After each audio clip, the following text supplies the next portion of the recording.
Time for another episode of Pottawattamie County Roots, presented by Hoyt Koloski Funeral Home. I am Todd Studer, and as you can see from the wide shot, we have a full house today.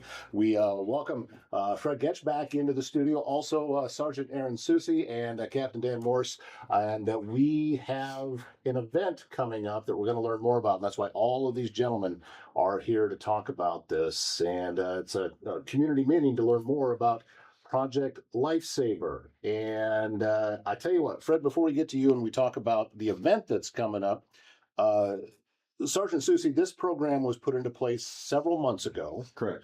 And I have been hearing some really good stories that it's working. It is, in fact, working. Like discussing with Dan before we came in, we've had 5 call-outs so far. 3 saves with our equipment. 2 were found by a family prior to our arrival to the scene. It's, since we last spoke with you, more than doubled in size. Yep. Fair to say. So 44, 45 clients currently. We're going to be adding 2 more to that, with the potential of adding 2 more on top of that within the month. So it's grown quite a bit. The need that you've seen with this growth, Captain, has this been at all surprising to you, or did you know it was there before you got started? I didn't realize the scope of the need. So, we knew that we have some vulnerable population with kids with autism, our dementia, elderly patients. We knew we had them in the community. It's been very eye-opening to realize the scope of what we have. So I did not realize that we had that many at-risk younger kids that were in different autism programs that have a propensity to wander off and bolt. But seeing these kids come in, you can see that it's going to be a huge benefit, not only to their family and that security element, but being able to find these kids quickly if they do go missing.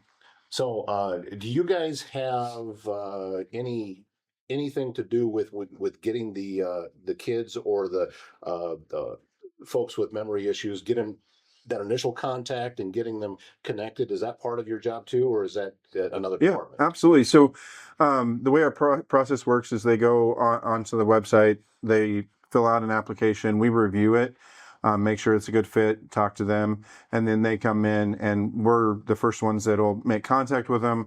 We're putting the band on them, kind of showing the family how to run how they test it every day, how they keep their logs, and then working with them.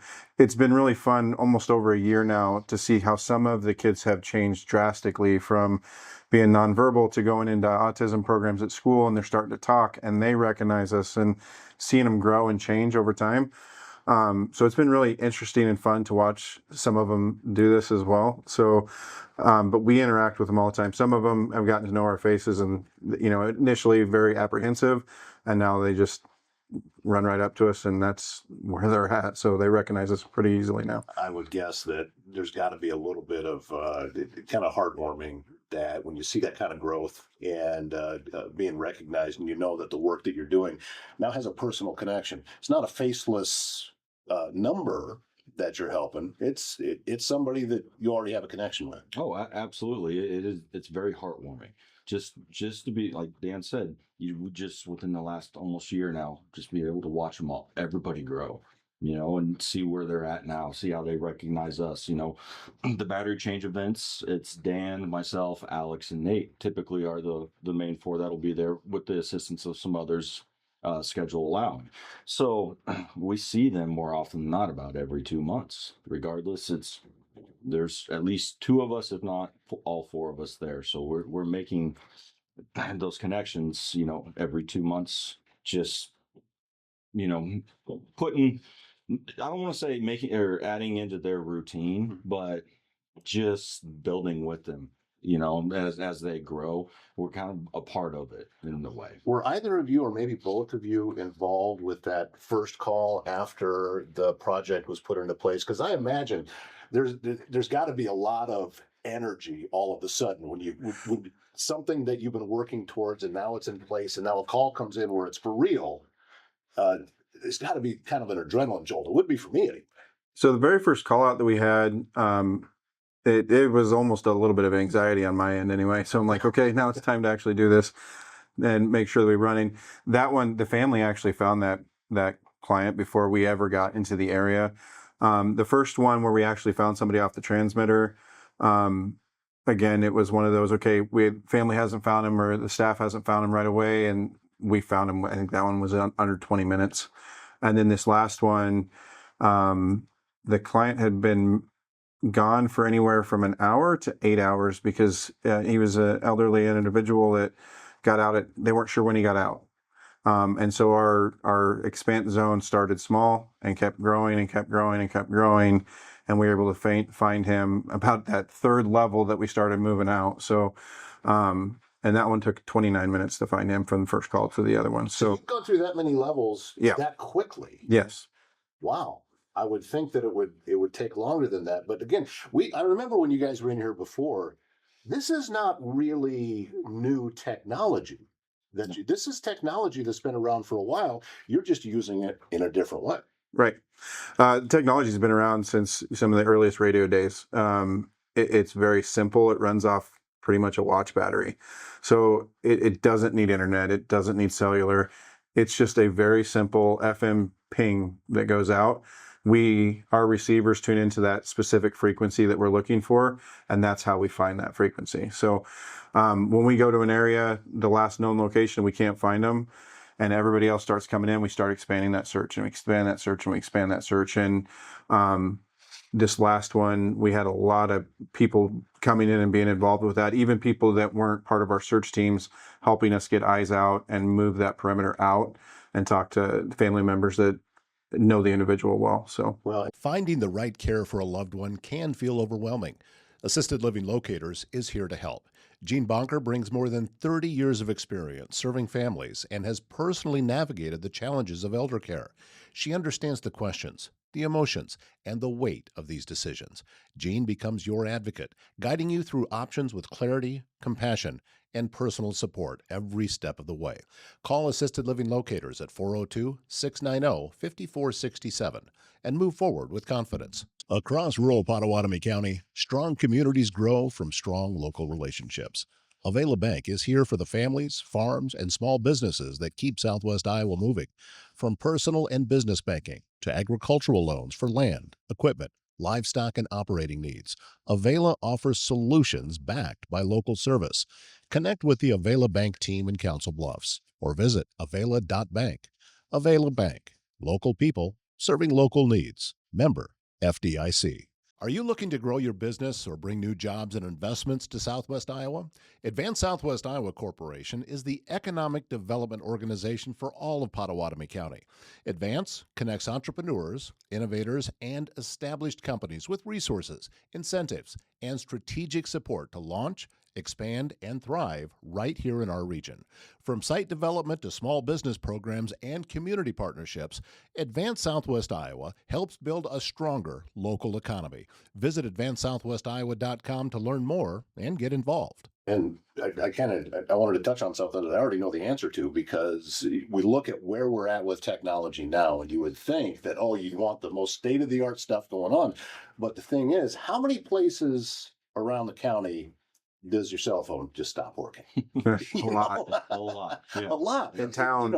And plus when you're talking about needing to find somebody that maybe had gotten down into a field somewhere or down in a ravine that's not next to a road, who knows whether a cell signal or another data signal can get in there. That's why this seems to be just the absolute appropriate thing to do. And the technology is beautifully simple. That's what makes it very nice, is that it's not high tech. The other part is we got to remember the clients that we're putting these on. These are very vulnerable individuals. Most of them aren't going to have that self-preservation that you or I would. Not understanding, with our autism kids, not understanding the dangers of certain things. With our elderly and our dementia patients, not remembering that danger anymore. I'm going for a walk and I ended up walking to, wherever. So, we're seeing those things, and these people are at risk if they're not found and with a loved one or with a caregiver very quickly. So finding them as quick as possible is paramount to what we need to make sure they're safe. Well, and you have had to, you've done a lot of talking, you've done fundraising. I mean, all of this stuff costs money to be able to use it, the equipment and the batteries and everything else. And it seems that I know that Fred and my lodge, really got on board with this, but I don't think we're the only ones. I mean, you've had some other people that have been helping out too. Absolutely. Yeah. I mean, we've had a few different businesses in the area, as well as some private individuals donate. So our whole goal for this program is to keep it cost-free for the families and the individuals that need it. And to do so, we rely solely on the kindness of others, and that's publicly funded by donations. And we've had a great outcome so far in that, to where when we were first getting going, we were kind of stretched a little thin there for a little while. But I mean, you got to start somewhere, right? But as time has gone on, and we've met some really great individuals that not only are willing to make a donation, but to help us spread the word about this program, and that ultimately is the main goal. Money, we can find money if needed, but getting the information out to the people that may not know about it, that may need it, that's the ultimate goal that we would like to push forward. I can't think of a better segue, Fred, than that, coming into the community meeting that is coming up on the 25th. We first of all, let me say, when the Masonic Lodge first heard about this Project Lifesaver, we had no idea that Pottawattamie County was already doing it. And we had a lodge meeting, we talked about it, and thought, this is a very worthy cause. This is Alzheimer's, dementia, the dementia it's big. Almost every family's touched by it. And we thought, we want to get on board with this. And lo and behold, Pottawattamie County was already stepping up to the plate. So we as Masons thought, maybe we can give this a boost. That's one of the tenets of our institution, is to help the public and the community. And we made contact with the sheriff's department that, we were interested.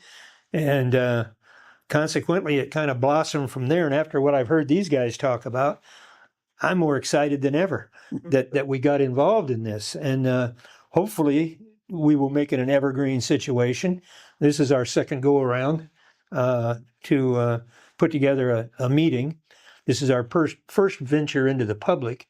And next Tuesday night at 6:00 at Friends Hideaway in Underwood, we've invited the public out there for complimentary food and drinks for a public forum. And anybody that thinks they have a relative or could use this service, we're encouraging them to come and listen to these two gentlemen put on their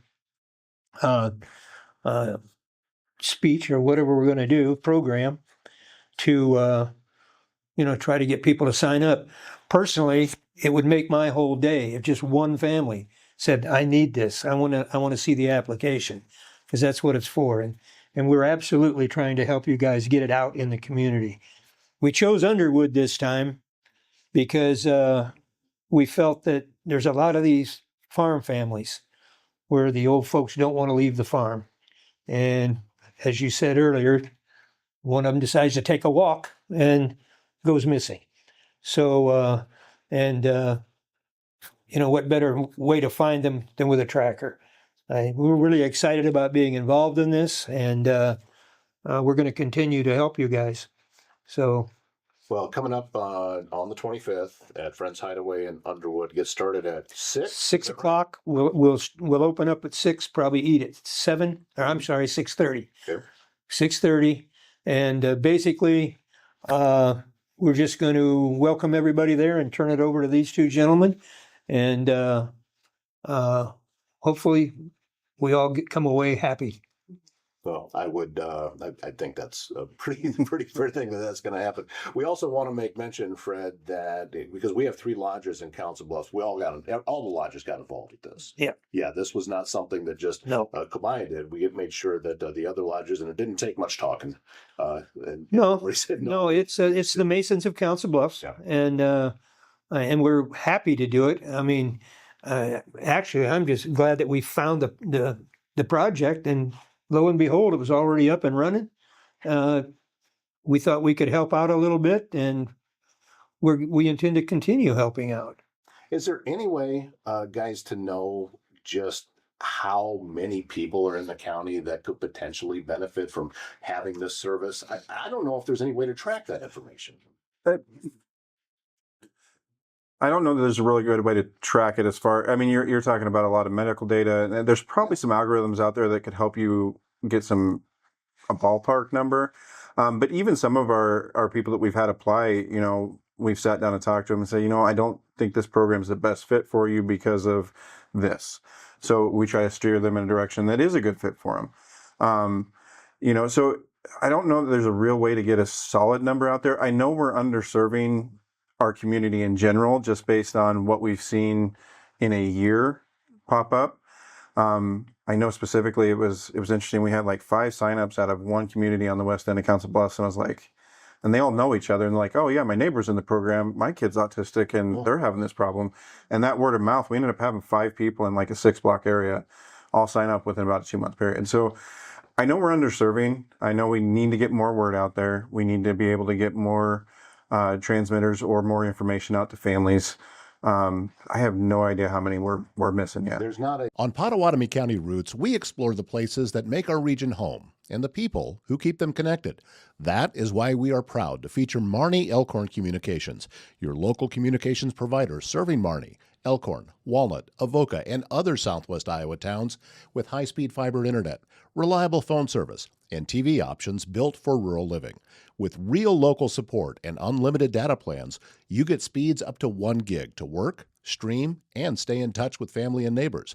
Visit metc.net to learn more and get connected today. Are you in the market for stylish, locally curated fashion that's close to home? Visit Unique Boutique Iowa in Neola at 101 4th Street, your destination for trendy clothing, accessories, and distinctive gifts. Open on the weekends, Saturdays 10 to 2, Sundays 11 to 3. You can always shop online at shopubiowa.com. this hasn't been going on in Pottawattamie County for a full year, though, has it? No. Well, so technically, yes. However, when we initially started the program, we wanted to do a pilot test. Okay. And there was some individuals that we were aware of that were diagnosed with a cognitive disability that were prone to wandering and eloping. And we were aware of them because we've been called more than once. So for our pilot run, we reached out to these families and asked them if they would like to participate. Obviously, we explained the program and all that. So we are coming up on our year next month, I want to say. Yeah, on our full one. On our full year. Pilot program was a couple of months ahead. We had a lot of administrative stuff to figure out, which we failed and learned and got better and Still learning. Yep. But the full program with full enrollees, and it's been going on for a year coming up. Like I said, I think this next battery change is our full year. Well, there's a couple of stats in there that really stand out to me as you guys are talking. One, you've got 44 now that are in the program, and you've had 5 calls. That's a little better than 10%. Mm-hmm. That is a really significant number of knowing that is the need there. Absolutely, the need is there. And it's more than just an insurance policy. This is real world application that you guys have seen multiple times now since bringing this on board. So, yeah, I think that just that in itself proves this is a successful program, and the community needs to learn, or the communities across the county need to learn more about it. Yeah, and I know we've had a few, talking to parents at battery changes. They're like, I didn't know if I should have called because I couldn't find. And like, we know that we had a few that we had to do some more education with parents on because like, hey, that's when we want to call. So I know we have a couple of call-outs that we missed on that. But the fines that we've had, the 3 that we found off transmitter, 2 of them were very quick. One of them, they turned on the transmitter, started pinging as soon as we left the fire station. So we like, wow, this is really close. And our longest one was 29 minutes with a very long unknown lead time. Sure. So technology works. It's a great program. We need to serve more people with it, and we're getting the word out there more and more. When you're out there doing that, what does that 29 minutes feel like? It's forever. Yeah. I was just thinking, does time slow down as you're doing this? The last one, I was actually working an overtime shift, and I grabbed my partner off the squad, and I'm like, we're self-dispatch, and we just went. Assistant chief was, more than accommodating with it. So it was a quick response on that end of it. But yeah, that 29 minutes is like you're starting to. You don't find them in that first one, and it's like, okay, I got to go out one, then I got to go out another. Then it starts to be a little, okay, let's keep going out. It is nerve-wracking on our end of it. So Yeah, some of it, I'm sure that you kind of take it personally. No, I got to get this win. Yeah. Well, and on some of them, especially with our west end of Council Bluffs, when you start talking the Missouri River, that starts making you really nervous. The closer you start going out towards that Missouri, it's a dangerous river. And you start getting nervous when you start going out that far. So we were getting pretty nervous, and then we got the ping right away and found him. Right after we pinged it, we saw him and were able to find him really quick. So, well, Fred, before we wrap up, I know that the Masons and Council Bluffs have done a lot of great things.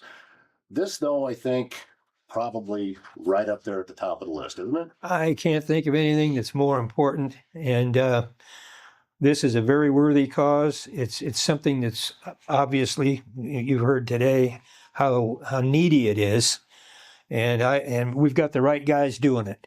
That's the perfect storm right there. You know, it's something we need, and we got the people in charge that know what to do and know how to do it. I feel real good about being involved with these guys, and I would encourage anyone that even thinks that they might have a need for this in a family, a friend, or whatever the case may be, come on out to Underwood next Tuesday night, 6 o'clock. Have some pizza, some wings, some soft drinks. Listen to the program, and you will benefit from these guys a lot. There's no question in my mind. We'd like to have you come out. Well, Captain Dan Morse, Sergeant Aaron Soucie, and Mr. Fred Gasch, thank you so much, all of you, for coming in and talking about this. Thanks for the work that you're doing. I mean, this is, I remember, I think it was in Lodge, Fred, you had said, hey, we'd heard that there was already a successful search and find, and we were like, okay, now we know. This was all very well worth it and what it is that we do, and we're looking forward to continuing on with the support with us. So thank you guys for everything that you're doing. We do good. thanks for having me. Thank you. Thank you. Appreciate it. Right. And we thank you for watching this episode of Pottawattamie County Roots, presented by Pottawattamie Funeral Home. If you hit share, like, or follow, more people hear about this. Helps that algorithm, and it's a completely free thing that you can do. That's going to wrap things up for today. My name is Todd Studer, and we'll see you next time.